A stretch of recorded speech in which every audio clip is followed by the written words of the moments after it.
जब कोई दुनिया से जाता है तब हमसे बर्दाश्त ही नहीं होता। आंसू, रोना, शोक बहुत कॉमन चीज़ है जो होती ही होती है ऑन समवन्स डिमाइस, जब कोई चला जाता है। हम अक्सर कहते भी हैं जितना रोना है रो लो, दिल हल्का कर लो, क्योंकि हमें समझ आ रहा होता है कि वो शख्स दुखी है और अपने इमोशंस को अभी इस वक्त तो वो कंट्रोल बिल्कुल भी नहीं कर सकता। लेकिन उस शख्स से ये कहना कि मन हल्का कर लो रोकर, या ये दुख बहुत ही बड़ा दुख है, आपको ऊपर वाला शक्ति दे, इन सब की जगह एक्चुअली आपको क्या कहना चाहिए उस सिचुएशन में उस व्यक्ति से, ये आज मैं आपको बताती हूँ।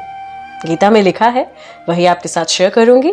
हाय, मैं हूं मानसी, आपके साथ ऑन एबीपी लाइव पॉडकास्ट।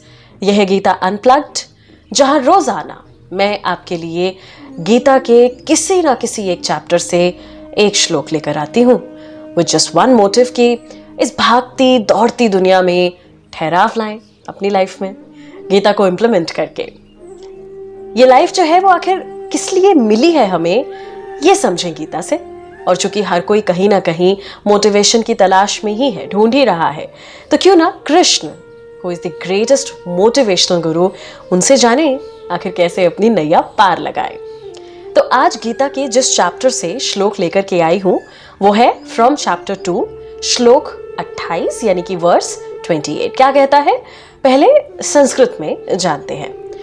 अव्यक्त्यादीनि भूतानि व्यक्त मध्यानि भारत अव्यक्त निधनान्येव तत्र का परिदेवना। अब जानते हैं सबसे पहले इंग्लिश में इसका translation, which says all created beings are unmanifest before birth, manifest in life and again unmanifest on death, so why the grieve. बात हिंदी में अब कर लेते हैं, इजी लैंग्वेज में समझते हैं आखिर गीता के इस श्लोक में कृष्ण क्या समझाना चाहते हैं अर्जुन को। कि अगर कोई चला जाए इस जिंदगी से तो शोक मत मनाइए, रोइए मत खुद को दुखी कीजिए। आप क्यों रो रहे हैं जब कोई कहीं जाता ही नहीं? जब कहीं आप किसी को इस तरह दुखी पाएं तो उसे बताएं कि at the time of death, मरते वक्त, द सोल, आत्मा शरीर छोड़ देती है और ऊपर वाला उस आत्मा को एक नई बॉडी में डाल देता है। कोई कहीं जाता नहीं, बस बॉडी चेंज होती है। God sends the soul into a suitable mother's womb for the purpose. After the soul gives up one body, there is a transitional phase before it receives a new body. This could be a few seconds in duration or a few years long. आप कौन थे ये कोई नहीं जानता था। आपको body मिली तब जानने लगे। शरीर के मरने के बाद आपको फिर से कोई नहीं जानता, और ये साइकिल यूं ही चलती ही रहती है। So death is no reason for grief. शोक क्यों मनाना है जब कोई कहीं गया ही नहीं? सो अगली बार जब कोई ऐसे ग्रीफ में दिखे तो कोशिश कीजिएगा उसे ये सच्चाई बताने की।